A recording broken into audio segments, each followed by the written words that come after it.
Have you ever wondered if there's an entirely different version of yourself that you never got to meet? And not in some parallel universe, but right here. A version of you with talents and abilities that may have gotten buried under years of well-meaning advice and standardized testing and society's expectations.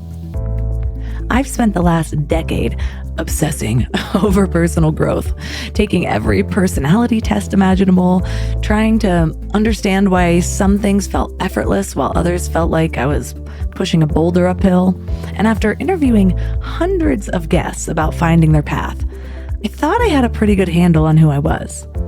But this interview turned everything I thought I knew about myself upside down. When I sat down with today's guests, I hadn't taken their aptitude test yet. I was familiar with the concept, those career tests that we all took in high school that told half the girls to become nurses and half the boys to become engineers.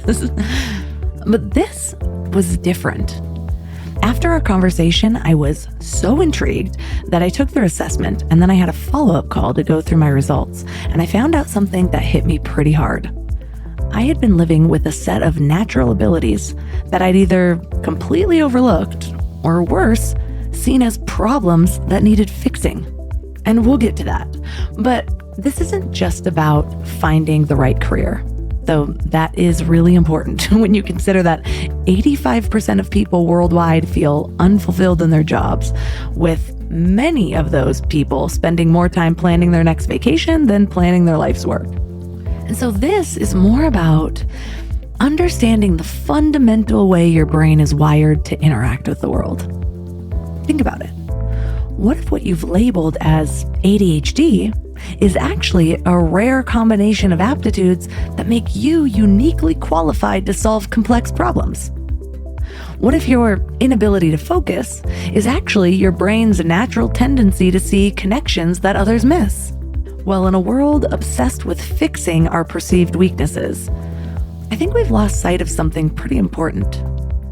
What if these weaknesses are actually signposts pointing to our hidden genius? Today, our guests are Betsy and Alexandra, co-authors of Your Hidden Genius. They're changing the way we understand human potential. They've helped millions of students and professionals discover their unique talents through a fresh approach to aptitude testing. And it's one that moves beyond all of the outdated ideas tied to gender and culture, or just our opinions about ourselves, or being a reflection of our programming. So their work is all about unlocking the brilliance that we all have within us. Today we'll learn why traditional personality tests might be missing the most important part of who you are, how to identify your natural abilities, and why they're different from skills or interests, and the surprising connection between what you think are your biggest challenges and your unique genius. Also, if you're already intrigued about figuring out more about yourself and what you're here to do, that is exactly what we're doing in the Mind Love Collective this month. I'm also putting up the follow-up call that I mentioned exclusively within the collective. So go to mindlove.com/join to access the community, the full year of growth, and this podcast bonus. Before we go deep today, I want to give you a little gift, and I want to give it to you every single day. It's called the Morning Mind Love. I know how life can be. You're all fired up after an inspiring episode, and then a new day or a new challenge comes at you, and it's just hard to keep up that energy. Well, the Morning Mind Love is kind of like an oracle from your higher self to help you start each day with a positive focus. Plus, when you sign up, you get 2 free gifts, a 30-minute binaural meditation and 30 days of journaling prompts to help you remember who you truly are. And it's all completely free. So join over 9,000 people and go to mindlove.com to sign up, or text the word morning to 33777.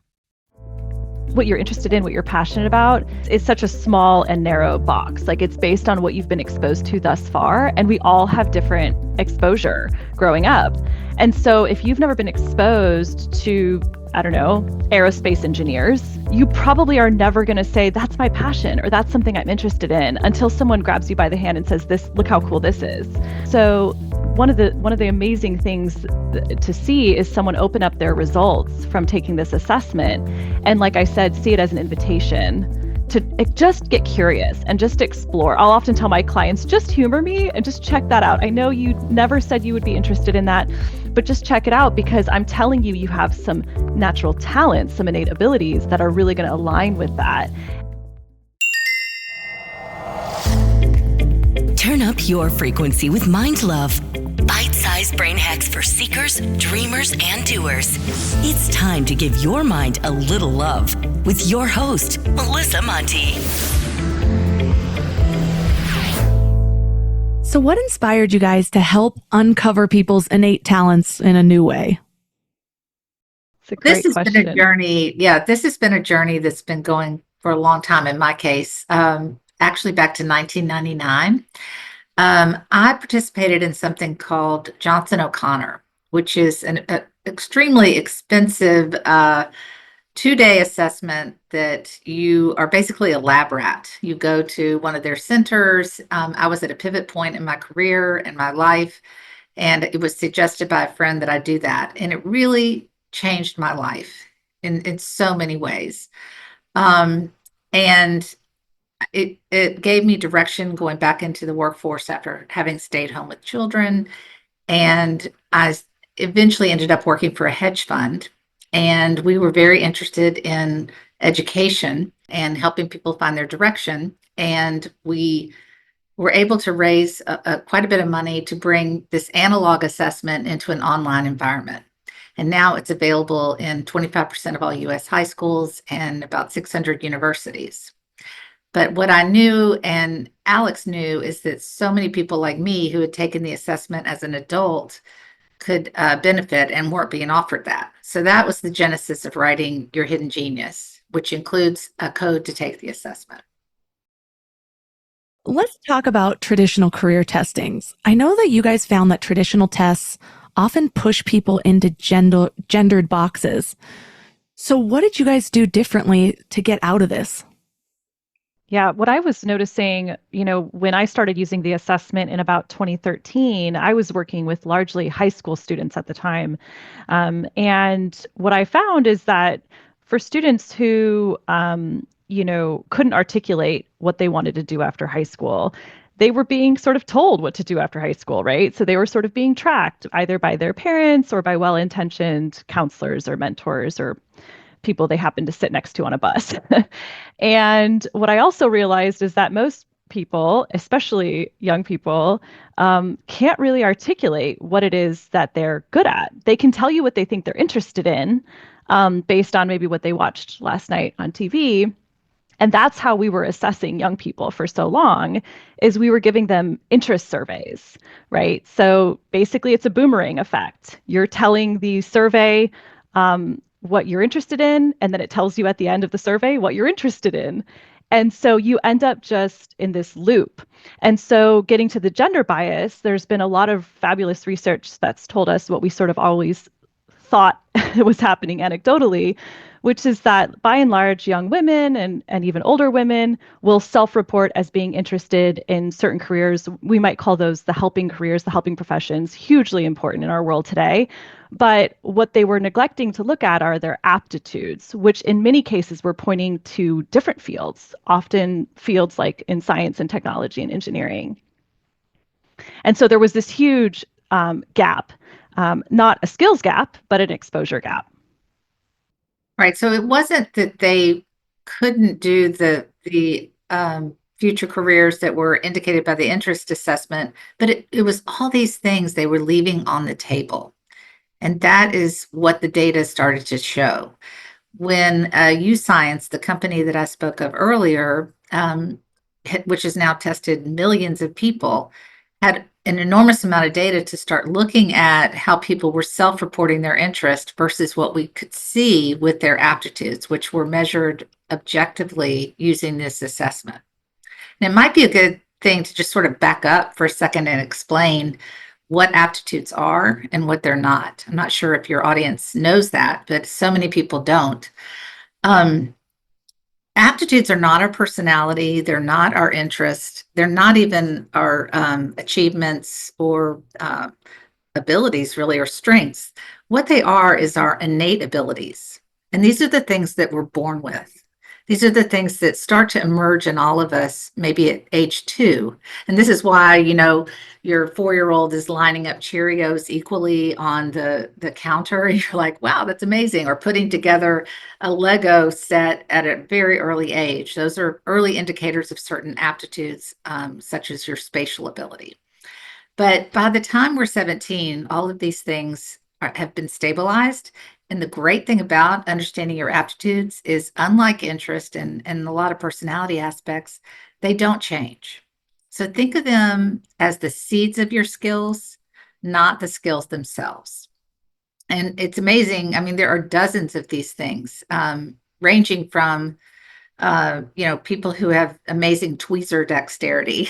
So I was with a surgeon the other day who loves to do needlepoint on the weekends, because he has amazing tweezer dexterity, and that's actually an aptitude. Um, but did he get good at operating on people immediately? No, he had to learn that skill. But because he had the aptitude for it, it came naturally and easily instead of an uphill battle. So this is what an aptitude is again, the seeds of our skills. And there are many of them that we can uncover that school ignores, first of all, and that we may not appreciate about ourselves. A lot of times we tend to think these things that come easily and naturally to us are easy for everyone. And really the opposite is true. So that's what we're uncovering with aptitude assessments, a whole new range or layer of information about ourselves that we can take and to directions we maybe never dreamed of. One thing that I've found throughout my career, and even my personal growth, is sometimes understanding myself in a new way allows me to see different opportunities. It's like the ones I wouldn't even spot because my subconscious mind is just kind of saying nope, because I've never seen myself or visualized myself in that area. So I can see how unlocking something more than maybe the strengths you were told in 3rd grade can help you see, well, maybe I could do that. One example is when I was trying to find my purpose, I was literally like Googling books to find my purpose and all the exercises. An exercise had me reach out to a bunch of people that I knew from different areas of my life and ask what superpower they saw in me. And I was super embarrassed to do this at first. I didn't do it at first. And then another year went by. I got really frustrated that I hadn't made any progress. So I'm like, okay, I'm just doing it. I'll blame it on the course. And I was like, I'm taking an entrepreneur course. It's challenging me to do this. What do you see in me? And I got back the most insightful things, but a bunch of people wrote almost in the same words that I was good at connecting ideas from different fields and explaining it in a way that people could understand. I had never seen that in myself. There was no test that could necessarily tell that about me. And suddenly I was like, maybe I could host a podcast. Maybe I could do this. And it opened up possibilities. So can you give an example of how when somebody understood a specific aptitude, how they might have shifted where they saw their life going? I would love to say just personally, I took this assessment when I was 25, just starting out in my career. And there were a couple things, first of all, I never understood why I got really frustrated in like group brainstorming discussions. And I thought, man, I'm just impatient. There's something wrong with me. What is this? Why do I get so frustrated? I want to pull my hair out every time someone says, let's go back to the drawing board, or let's go back to where we started. And when I took the assessment, I recognized a couple of things. One is that I'm something called a concentrated focuser. So there's an idea generation assessment in the U Science assessment. And so there are some people who are like, they thrive in brainstorming discussions and they're like, how about this? What about this? Let's throw this at the wall and see what sticks. And their ideas flow rapidly and they flow like water. People like me, I might come up with one idea and I'm going to really hold it close to my chest and I'm going to covet it and I'm going to share it, reluctantly. And then if it gets, if it gets the thumbs down, I'm going to be crushed. I need to start all over. Right. So, but I'm also an implementer. And that's one thing that the assessment helped me understand, is that this thing that I actually thought was a deficit is actually an asset in the right environment. Like, I started my own company, right? You have to be an implementer, you have to be an executor. And so that helped me see something that I thought was a negative as a positive. Similarly, my assessment was an invitation to start writing again. I was told in college, writing and journalism programs were just too competitive, you wouldn't be successful. And I kind of tucked that dream away. And I think a lot of us do that, right? And then this was my invitation, or I call it my hall pass, to let me go explore that again.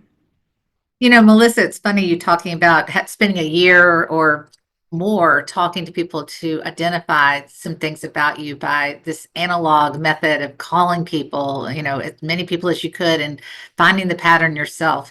And I think that's a great way to think about what this assessment is doing, is it's streamlining that process. And there's so many other things you can learn about yourself also by taking it, not just that you're great at connecting people, but then it maps it to all of these jobs, not just podcasting, that you might apply that to in your life. And that's what's fascinating. I think this is a career guidance 3.0. It's using data, your own data that's been objectively measured, that you are contributing to the set, to give you actual pathways. I always say it's like walking through a door rather than into a mirror.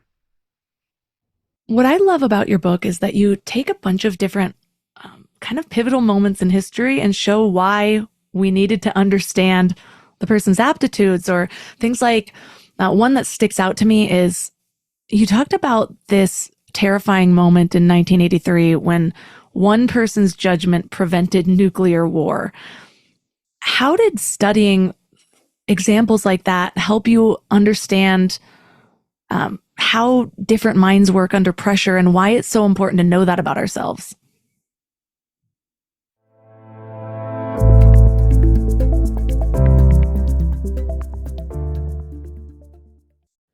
What's crazy?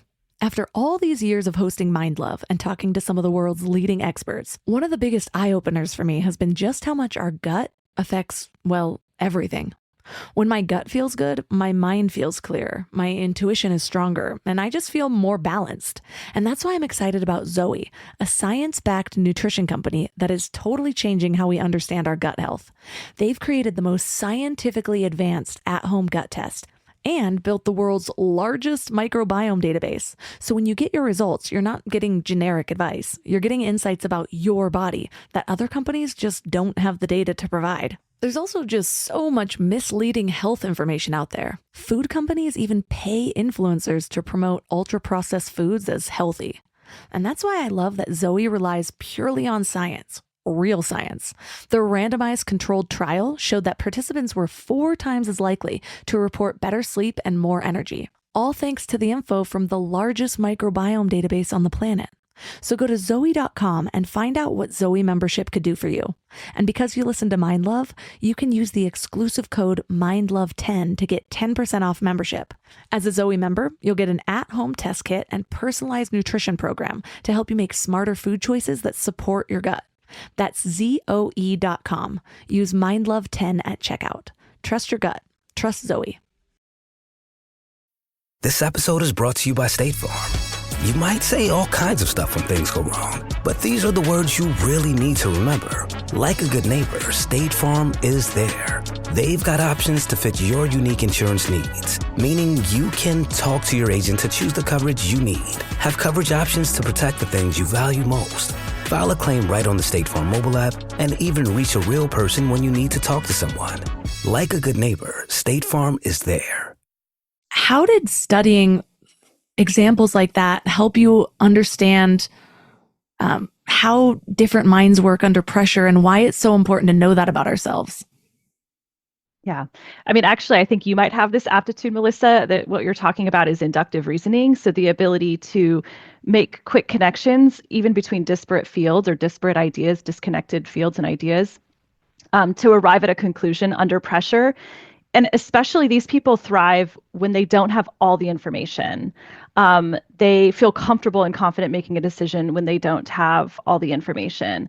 And so, what was really fun in writing this book is we got to go back and sort of mine these examples and these stories that so that we weren't just, giving advice. We knew when we set to write this book, we didn't want to be just giving advice. So we let the other people give their advice, and through story and through interviews, we did that. Yeah, I'll let Betsy go into that particular example. That was a fun one. Well, I mean, again, that story is truly a Russian who prevented nuclear war because he was comfortable asking questions under time pressure and making the decision and stopping the bombs from being launched, I guess, from Russia, because he had pieces of information that weren't true. But there's so many examples where in the book of people who are sort of living in their aptitude pattern. And I think that's what helps us relate to what our possibilities might be. Just recently, I was having a conversation with a friend, and we're both really into holistic wellness. And so we're always sharing information, basically. And then there's a few things that'll come up, and it's not like we necessarily butt heads, but why we want to understand it is coming from different places. And so I'll kind of figure out something new. And she's like, I don't know, that information stresses me out. And I'm like, how? Not having that information stresses me out. And then I did some other assessment, my Enneagram, and it happened to bring up that my Enneagram really needs to understand the model of how things work. So that, and that makes a lot of sense to me, because a lot of times understanding the model here, I'll think about it over here and I'm like, hold on, but it works over there. How do I apply it here? And that's just how my brain is always working. And so sometimes it's even more than what I'm going to do with my life. When you understand a new piece of information about myself, sometimes it helps me let it go and like, okay, you know what? I'm not going to talk to her about this. I'm going to talk to this guy because he wants to know the model. And so I can see how understanding these things also, whether you're an employer or an employee, and you're trying to figure out who fits where and who would be complementary team members, who might rub each other the wrong way. There's just so many different things that knowing how you work, how your mind works, and why it works that way can help you navigate different situations with a little more grace, if that makes sense. Yeah, we talk about this all the time, Melissa, that self-awareness is great, but that's really not the end of the line. For us, we're hoping that, people will read this book and through their own self-awareness, develop greater empathy for those around them. Betsy always likes to say that you just don't see people as flawed versions of yourself. And certainly when I look at my team, I mentioned earlier that I'm a concentrated focuser. I like idea people. I want to work with people whose ideas flow like water, because mine don't always do that. And so you can look at how your team members complement you. You look at your spouse in a new way. You look at your children in a new way. So yeah, absolutely. Empathy is the goal, right? And better understanding of others. And I'm glad you mentioned, working on a team, because that's a perfect example of what we were discussing earlier about inductive reasoning. So if you think about any one of these aptitudes, think of them as a continuum. And I hate using the term high, medium, low, but it is a continuum of more of something and less of something. But more of something isn't necessarily good, and less of something isn't necessarily bad. So I always say I have extremely high idea rate, which is what Alex and I, we worked together on this book. And I was always like, we could write it this way. We could say this, we could say that. And I'm sure I drove her crazy.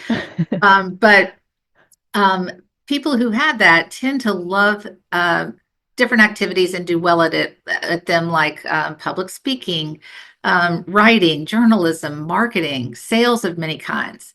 But you wouldn't want your pilot or your surgeon actually to have that. So oftentimes just understanding where you fall on this continuum can be the magic that unlocks your opportunity. So again, those points of discovery, I think of it as a soundboard. If you're thinking of making music, you're going to have certain sounds that you want to be more intense and others that are less. That's really how these things work. They work independently and in combination. Yeah, it's almost like, you were mentioning the Russian Colonel Stanislav Petrov. That's quick decision making under pressure. You don't necessarily always want that. It may not always be helpful in certain careers. Like we talked to someone who does event planning, and I actually assumed, Melissa, that this person would have this aptitude inductive reasoning, that they need to make quick decisions under pressure and feel comfortable doing that. But actually, the opposite is true sometimes. If you're planning the Thanksgiving Day parade, you want to have backup plans for your backup plans for your backup plans. You want everything to be so well rehearsed. You have an 18-month runway to make sure everything goes off without a hitch, and that you have a backup Santa Claus in case the one who you've enrolled breaks an ankle, right? So that's the kind of planning we call fact checking, actually, and that makes that person so successful at their job. I'm reminded of starting my business. For a long time, getting to the point of trusting myself to do that was really difficult because I started to realize how many projects after college I had just lost. After the big idea, after I was super excited, after I did 80% of the way, and then I'm just like, okay, enough. And I really developed a belief that I wasn't the type of person that follows through on things.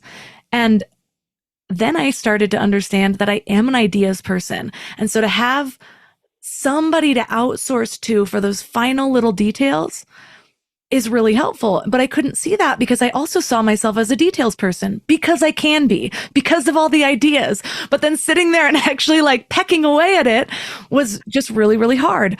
And the truth is, in the beginning, I didn't have the money to outsource, but just the understanding of, okay, this is why this is hard. This is why I'm going to have to sit here and it's not going to feel good. It doesn't mean that I'm not meant for this. It means that I have to get really excited about the point that, that I can get to of being able to outsource. And so there's so many things, especially in today's world, because so many people are starting their own businesses. So many of us, our primary entertainment these days is like an onslaught of social media influencers. And then people think, well, I can do that. And they're not thinking about all of the little pieces that go into it.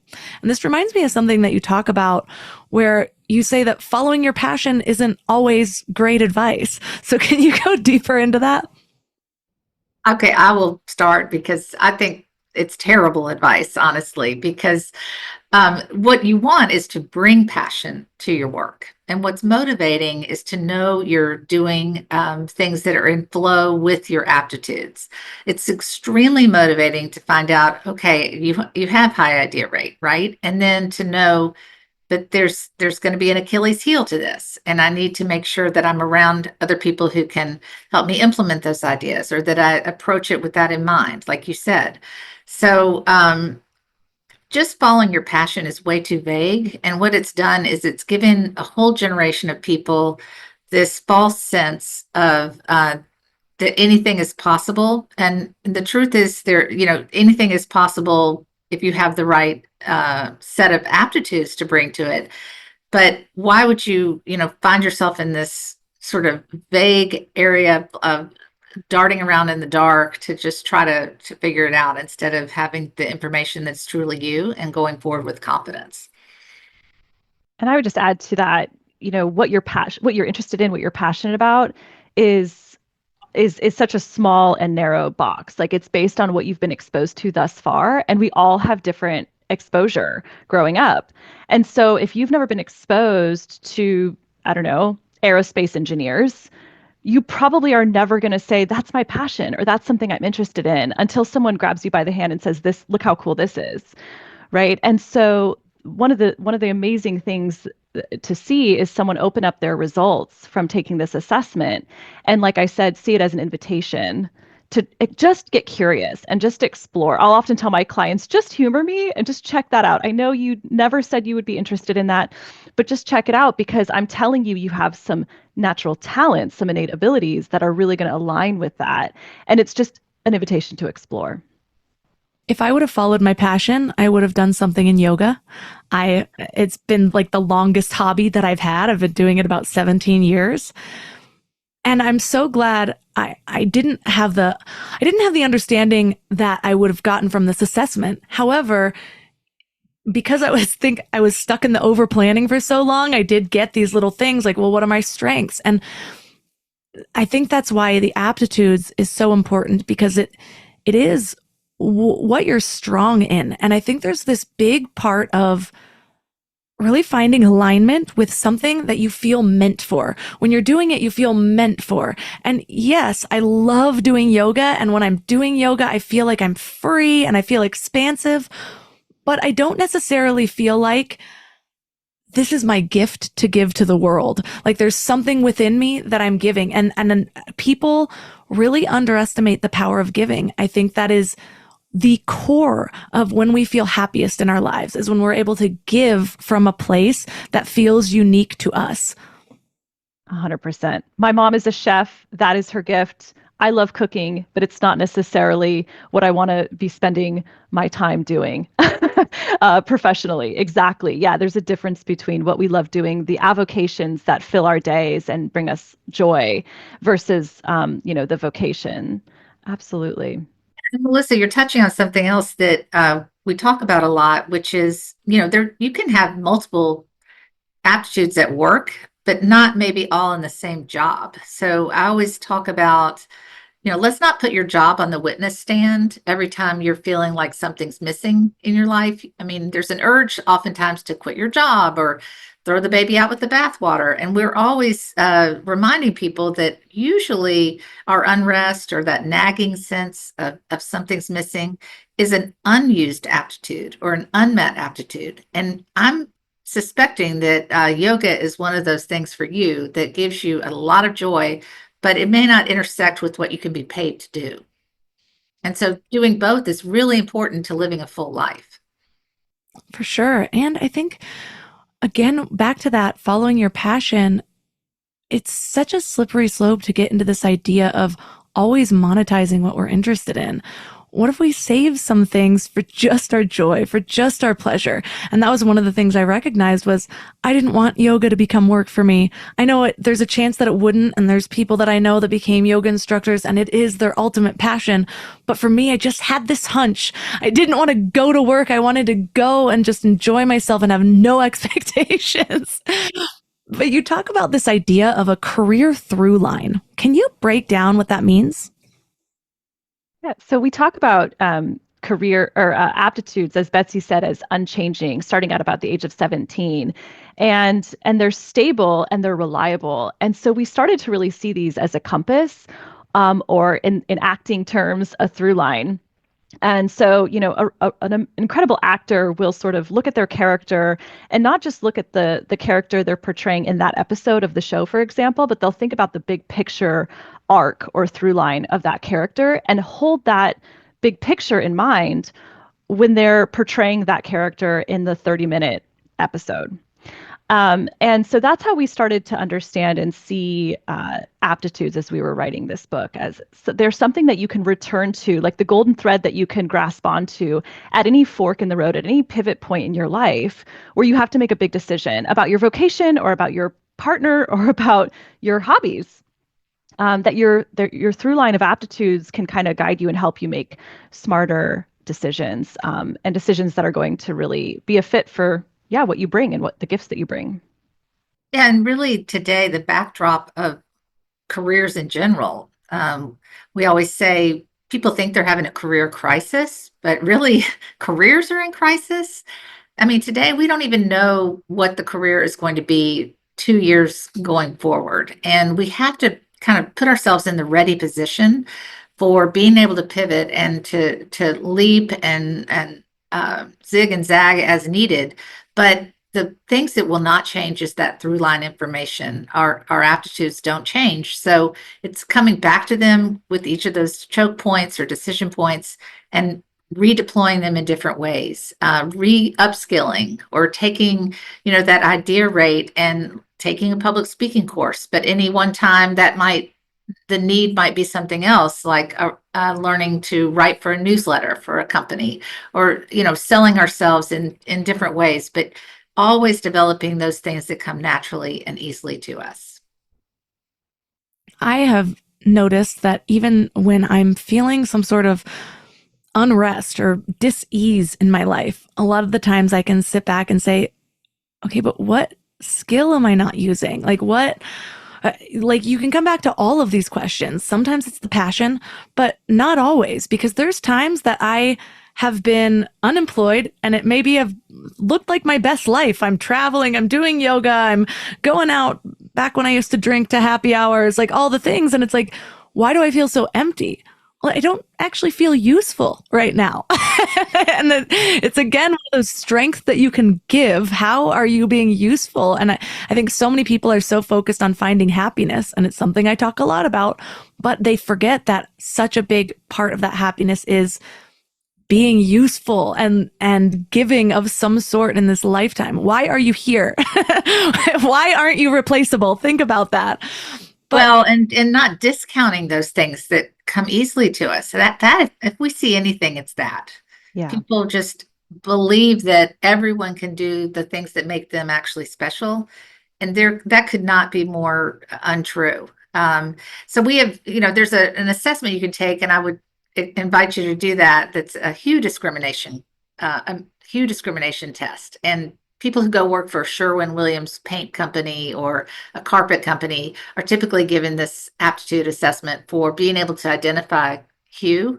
And they literally line up maybe 200 colors of blue and ask people to line it up in that order of hue. And it is amazing that certain people can do that and then other people not at all. When people discover these special gifts that they have, it unlocks so many possibilities. Like that person might want to take a painting class or enjoy, working in some kind of interior design industry that they never considered before. And they may have thought, well, everybody can do this, but the opposite is true. And that is really the magic of aptitudes. They're objective measures of the things that come easily to us that we may not have really appreciated about ourselves. Yeah, so often people will take the assessment and say, I don't get it. Was that one exercise difficult for some people? That was so easy for me. And I'll say, yes, believe it or not, that is difficult for some people. And you're absolutely right. That gets overlooked all the time. And they think, oh, what was the big deal? And we're not leaning into those things because we take them for granted. I bet I would be great at the hue thing. I'm really excited to take this. I'm going to take it before I finish the recording of the intro and outro of this. Yes. I think it's so important because I have noticed I was an only child. And so I kind of got my parents' attention, even though they were divorced. Maybe I got even more attention because of that. And so there was a lot of downsides to being an only child of divorced parents. However, the upside was that I really did believe that I could do anything. And one thing my husband and I have talked about, because he comes from a family, he's got like 8 siblings, and lots and lots of love in that family. Their parents are still together, so many benefits of that. And also there was this thread we saw of each kid kind of trying to carve their line in the family. Like, well, I'm the creative one, or I'm the athletic one. And so other areas got neglected. Whereas I was like, I'm going to do this too, and this and that, and let's do all the things. And so if that can give somebody so much self-esteem in either way, then imagine what understanding the specifics of, yes, you can do anything, and look how good you are at this, and look how special you are in this area, and look how keen your eye is in uncovering hues. So what are some of the other aptitudes that surprise people? Because a lot of times we're thinking, okay, I'm good with people, or I'm good with communication, or I'm good at writing. What are the ways that the aptitudes bring out these unseen strengths that we're not normally taught in schools? What are the aptitudes?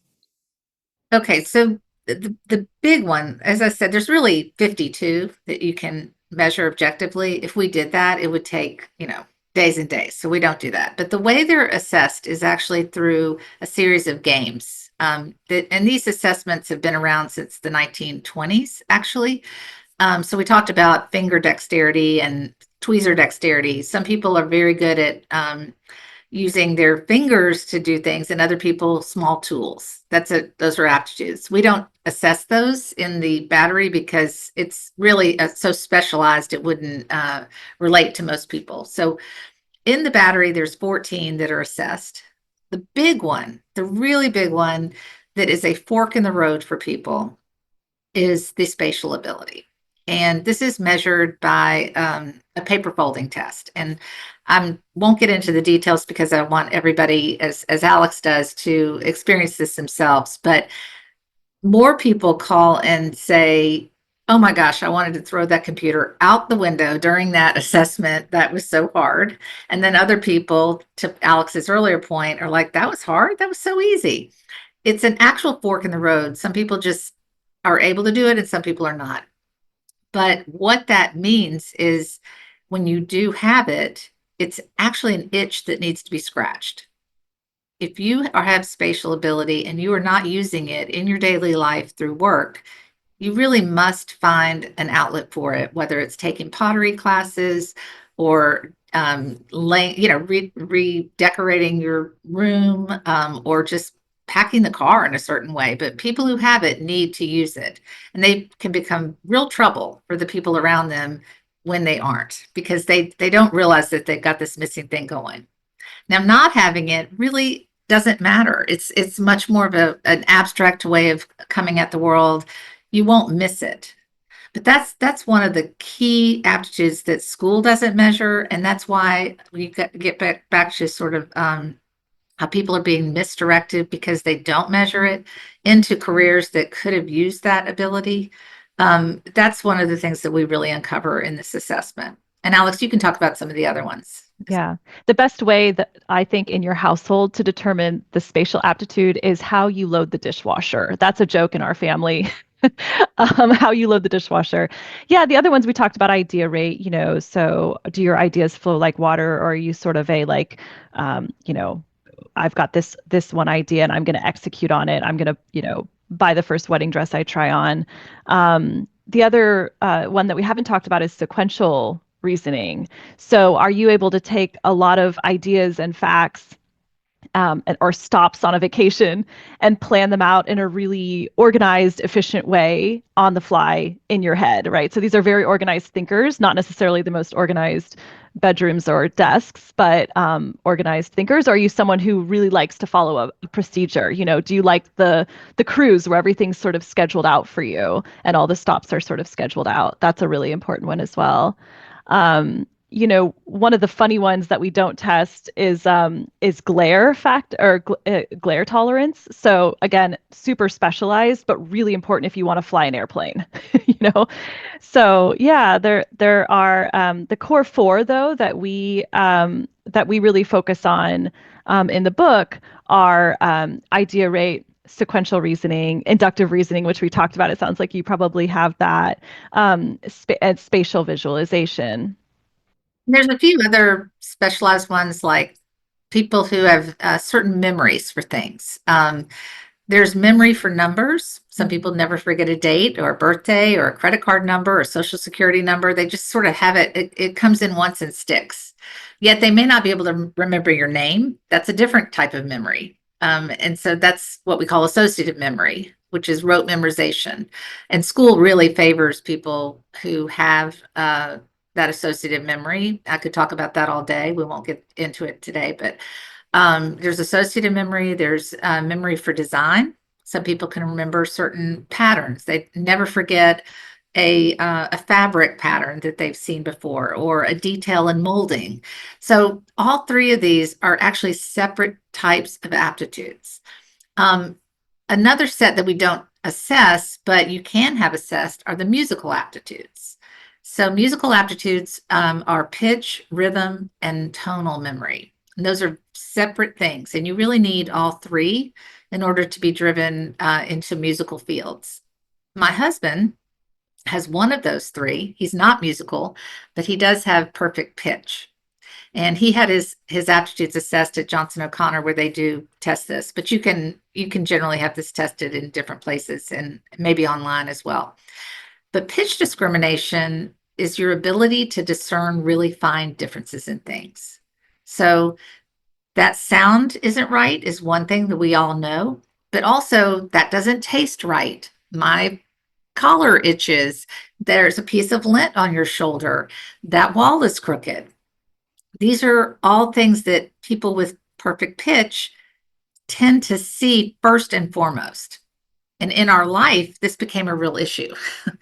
So I keep a very clean household, and I'm a 98 percenter. So at night, after I've had that glass of wine, I'll leave it by the sink. And he would come in and say, Betsy, why is the house so messy? And be staring at that wine glass the next morning, even though everything else was spotless. And I would just want to wring his neck, honestly. And when we discovered that he did have this pitch discrimination, it became this release and a new way of communicating for us. Because what I saw then was, oh, he's got this incredible gift for being able to, spot the outlier. And fortunately, he is in a job that really takes advantage of that. He's a high-end restoration contractor, and man, can he make a punch list. That wine glass example just reminds me of my mom. And what that reminds me of is, so a number of these things I am seeing through other labels that I've been given in my life, like ADHD, or I relate to having sensory issues. And then some of the things that you're naming, it's flipped on its head to a strength instead. And so, for example, like my nightmare is being outside on a windy day in too many layers with lip gloss on and my hair is like hitting my face like that. I want to explode. And so then now having toddlers and somebody's pulling at me and then there's like, I don't know, something in the air, like all the little things. And it's funny because now my kids, they're both so intense with sensory issues. The amount of times that I have to fix my 1-year-old sock because he's like, sock's hurting. And I'm like, you mean it's just not comfortable because it's like sliding down a 0.5 millimeter? And so it makes me wonder, how many of these things are we diagnosing? That's one thing I've learned on this podcast with many interviewers, how they say that there's not a way to even actually assess so many things in the DSM. They're guessing based on these little experiences that people are giving them. And our natural instinct is somehow to make it some sort of disease or flaw or something wrong with you, when instead, if we're sitting there figuring out how to highlight people's strengths, how many of these things that people are now just down on themselves on, thinking that their brain is broken, thinking that they can't be successful, and it's just because they've been assessed in this broad way where we're trying to make everybody fit into these little boxes.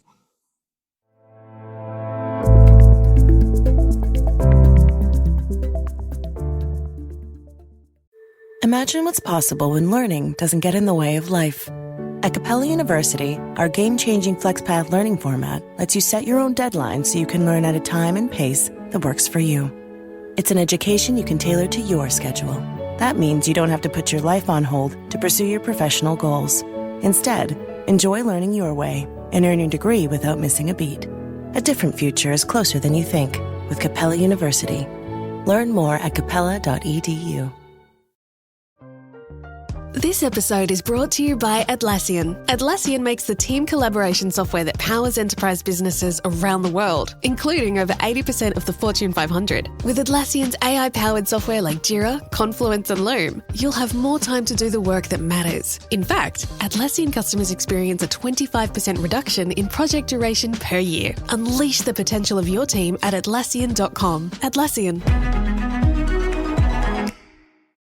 Oh, that's such a good point. I think so, assessment is a dirty word to some people because it's always led to revealing deficits rather than assets. And so we always focus on the assets that are being revealed through this. A great example is she's in her 20s now, but a previous student of mine who had dyslexia, and all throughout high school, every test, every assessment said, you can't do this, you can't do that, you're behind grade level here, you're behind here, and you can't write, you can't read. And come to find out, she has this aptitude for spatial reasoning, which Betsy was telling you is like the line in the sand, right? She never knew this about herself. She always sort of had an inclination that she had something like this, but never had the vocabulary, right? And vocabulary is important. Brene Brown talks about this. Like, to name something is so empowering. And so everything started to click into place when she saw her results. She was like, oh, that's why I'm obsessed with design. She would go to like those open houses. She got kicked out because she was too young, when a house was for sale. And she just loved how aesthetic, the aesthetic of a house and how things came together with design. With writing essays, she really struggled until someone sat her down and said, hey, try to block the essay out and make it very visual, and it sort of chunked out the essay in a very visual, blocked out way, and it really helped her. Now she knows it's because she has this aptitude for spatial reasoning. It's just such a shame that it took her so long to sort of recognize that there was this ability, this amazing gift hidden underneath layers of what everyone was calling, we're saying were deficits.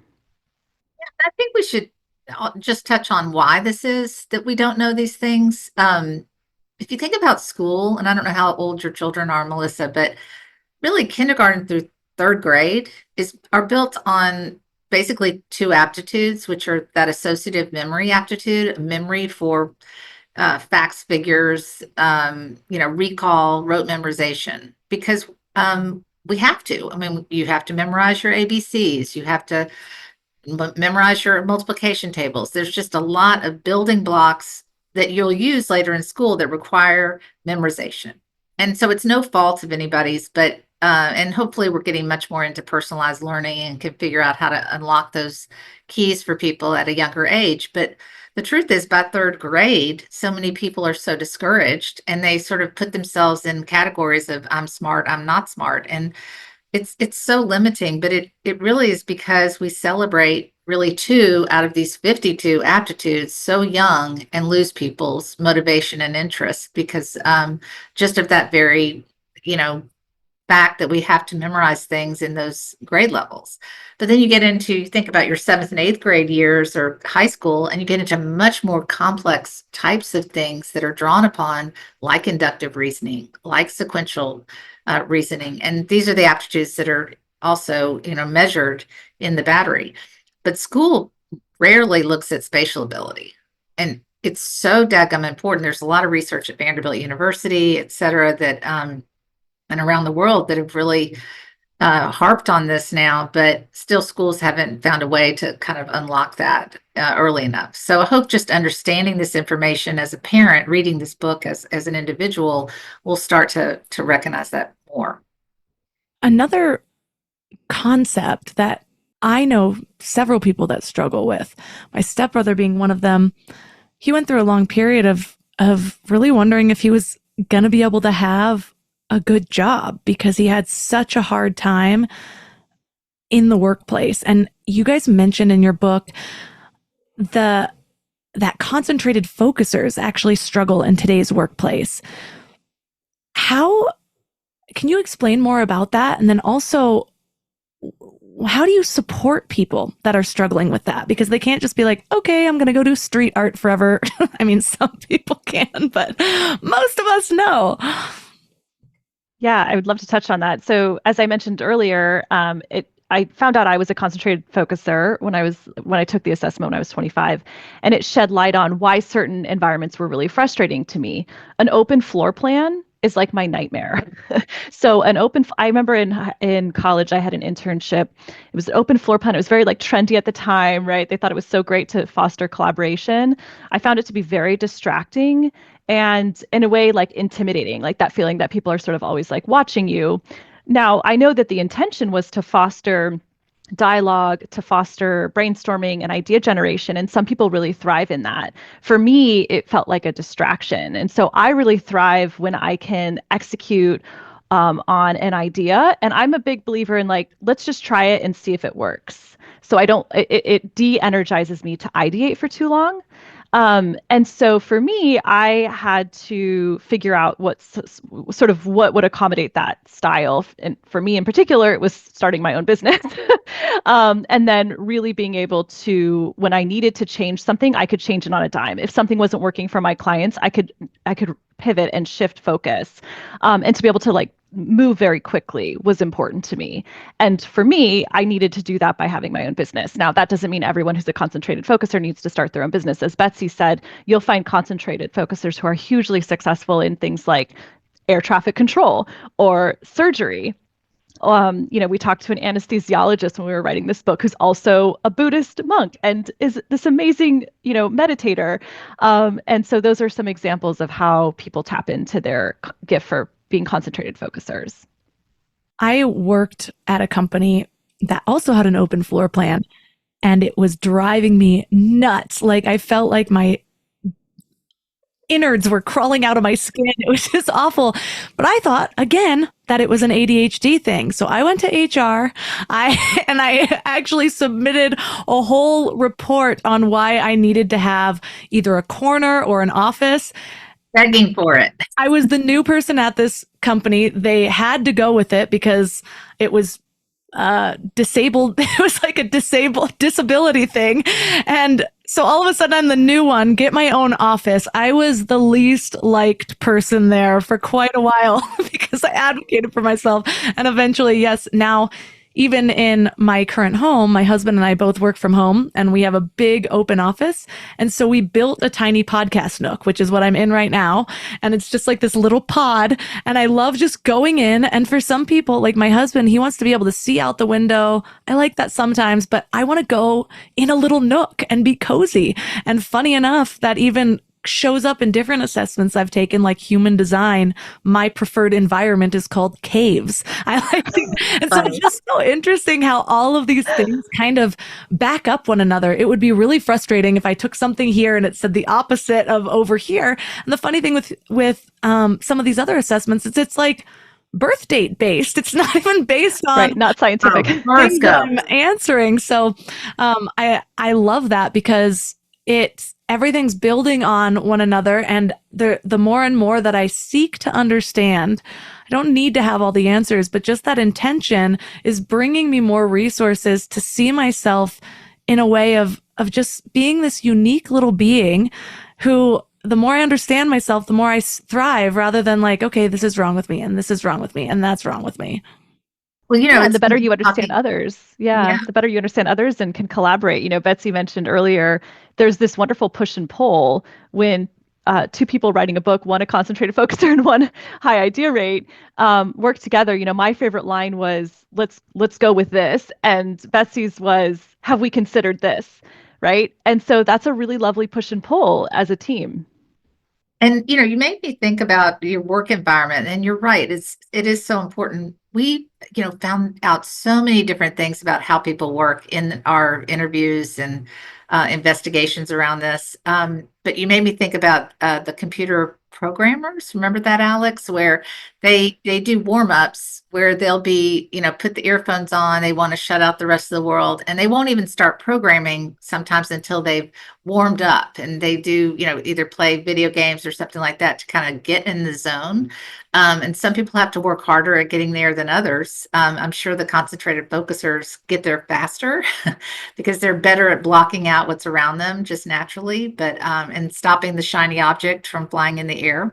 I don't think I could ever actually do a job that required that, because I'm such a high idea rate person that shutting it off just doesn't make sense. It would make me sad. But at night, sometimes I do have to, meditate or do something to calm it down just to get to sleep, because it flows so fast that it can be distracting. So you have to manage whatever it is either way.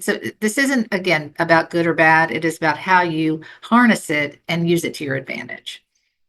I'm always telling people that in every gift, there's a shadow, and in every shadow, there's a gift. And a lot of us are 100%. Attuned to looking at it one way or another, but then it's harder to spot when we're having an imbalance. And so the same with me.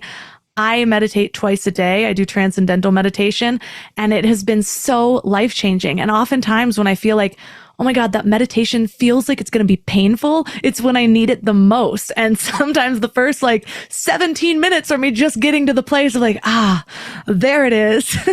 Right. And the computer programmer example reminded me of, we have a lot of computer programming friends, with my husband's work, doing websites and working in co-working spaces and just being in that tech field. And again, there would be some of those times where I would realize there was some sort of friction where I'm like, wait, why are you focusing on the one detail that feels like it's bringing everything down? Until my husband started saying, well, notice this person and this person, they're always honing in on that one little thing because they have to in their job. That's how their brain works. They're just wired differently. And so it makes me wonder, what surprised you most about how personality connects with natural talents? My favorite part of this whole assessment probably is a personality measure, which is called work approach. And there's this wonderful sort of diagram that you get at the end of your assessment in the results that shows how your work approach mixes with your energy style. So, for example, there are on the continuum, you might be a specialist, or over here on this end of the continuum, you might be a generalist. And then there's also introverts, extroverts, and blended energizers. So, without getting into too much detail, what that part of the assessment reveals to us, that personality measure, that tells us, are you a generalist, the kind of person who can like kind of say a little bit about every news headline that you see in the grocery store? Or are you when you're standing in line to check out, or are you the specialist who spent all weekend watching a Nova special? Like, so the specialist goes deep, they want to be experts, they want a special hat that they wear, they want their handprint on things. The generalist is the consummate jack of all trades, the manager. They can sort of see the big overall picture on a team or in their organization, and they see how everyone works together to support the overall goal. We say that the generalist is about like the rising tide floats all boats. They're all about the team. And so to me, that was so revealing. And it really, just that one personality measure tells you so much about the kind of work that you'll thrive in and the kinds of work environments that you'll thrive in as well. And so I'm a huge fan of other personality measures, Enneagram and Myers-Briggs, but this was something that just added a really rich layer onto all of that. Yeah, so I think back to the through line idea, what's great about this whole process is it looks at your personality. Yes, it has certain personality measures like Alex mentioned. Then it gets into the unique information you've never heard of before, which is your aptitudes. And then also your interest, which, we've talked about how you shouldn't just follow your interests, but your interests are important. So it's combining all three to give you a really comprehensive view of how this fits together. And then, from there you can jump off into the exploration. But before we didn't have the aptitude assessment, and that's such core information that's been missing for really the last 60 years. So that's what the book is about, is again, unveiling these hidden parts of yourself that you didn't maybe know you could measure at all, but also combining it with the things that we all have heard about and have been interested in for so long, which are personality and interest. I think my favorite part of the way your assessment works is that, as you mentioned, it works through different games. Because so often, if I'm taking an assessment that is just asking me these generalized questions, I'm going to be filtering it through what I've already heard about myself, not necessarily what might be lying dormant that I haven't yet tapped into. And so with that, combined with, I love the example of the anesthesiologist Buddhist priest, because sometimes too, like I said, we'll get in these things and it's like, yes, I am using my strengths or I love this, but there might be the untapped thing that we're not using. And so we wonder why we're feeling a little off. And what people do is then they have a whole midlife crisis and they're like, everything must be wrong, rather than maybe I should join a pottery class. Sometimes it's much more simple than uprooting your life and divorcing your husband. Right. It's funny. You asked me before sort of how this started. I wrote a curriculum called the Brain Spa back in 2002 after going to Vanderbilt in graduate school. And I was hoping I was going to help all these women come back into the workforce, because that was my story. And that's the lens, of course, we see things through. And it turned out that the people calling me were 40-year-old male lawyers. That's the biggest category of profiled person at the time who was needing this help. And that's when the light bulb went off for me, is that everybody does have these nagging feelings like, something's off. But boy, I would tell them, you are not quitting that job. You need to, unless you're desperate, maybe you've got this spatial ability and you should pivot your practice to patent law, or start working for, real estate developers in law and do real estate law, because you'll be able to tap into this spatial ability that maybe you have, or take guitar on the weekends, whatever it was that the aptitudes would reveal. The first place to look was, how can I fill this in the job I already have, or find an outlet for it while keeping the job I already have. making, smaller steps is always a good idea, particularly when you've invested a lot in a career at some point. And, the book is really written to speak to that 26-year-old, 32-year-old, 45-year-old who's feeling that angst and, kind of calm them down with some new information and then find strategies to make it work for them. It makes me wonder how many people became lawyers because they were good at arguing. The amount of times I heard that when I was younger, like, you're going to become a lawyer because you're great at arguing. And I'm like, but this is actually when I feel the least good in my life. Right. So I'm so glad I didn't follow that. Although sometimes I still dream about it. So who knows?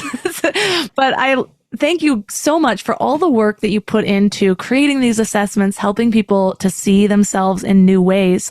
So for listeners that are interested in taking it for themselves and finding your book, where's the best place to connect? Yeah, yourhiddengenius.com will give you all the information about the book. And also you can redeem your code to take the assessment at that site. And you can also purchase Your Hidden Genius wherever books are sold. And don't forget, or also, Melissa, we have developed so many workshops and supporting materials that are also on yourhiddengenius.com. So think of this as, the book is sort of the pathway to a whole nother set of opportunities for you. And you can keep coming back to our site and get these free downloads for workshops and exercises, how to write a better resume, if that's where you are right now in your life, or how to work with your team better if you're in a company. Lots of different resources that we hope people will take advantage of. All the links to this episode will be at mindlove.com/385. Your challenge for this week is to step back and look at the things that you've labeled as weaknesses or quirks. And then I want you to explore them through the lens of hidden talents. Maybe you're not too detail-oriented. Maybe you just have a rare aptitude for visual discrimination that could be incredibly valuable in the right context. Or maybe your tendency to see connections everywhere isn't scattered thinking, but a powerful form of inductive reasoning. So take some time to write down 3 things that you've seen as limitations and brainstorm how they might actually be untapped strengths. Give it a try and let me know how it goes. You can reach me at mindlovemelissa on Instagram. You can also find my incredible sponsors at mindlove.com/sponsors. And speaking of discovering the hidden parts of yourself, I am so excited to share what's happening inside the Mind Love Collective. One of our members, Linda, recently shared that just attempting this vision work is causing some changes in how I see and experience myself. I love hearing that. But also, even if you've done vision work before, I have some extra special surprises in there for you. I actually hand-built some tools that will show you a side of yourself I can guarantee no course or program has ever done. Plus, that follow-up call I mentioned where we went deeper into these aptitudes, that's available exclusively inside the collective. So go to mindlove.com/join before the price goes up. And if you want more mindset shifts and morning inspiration, sign up for the Morning Mind Love at mindlove.com or text the word morning to 33777. Thanks for giving your mind a little love today, and I'll see you next week. Thanks for tuning into Your Higher Frequency with Mind Love. Head to mindlove.com for a free gift to keep your vibes up until next week.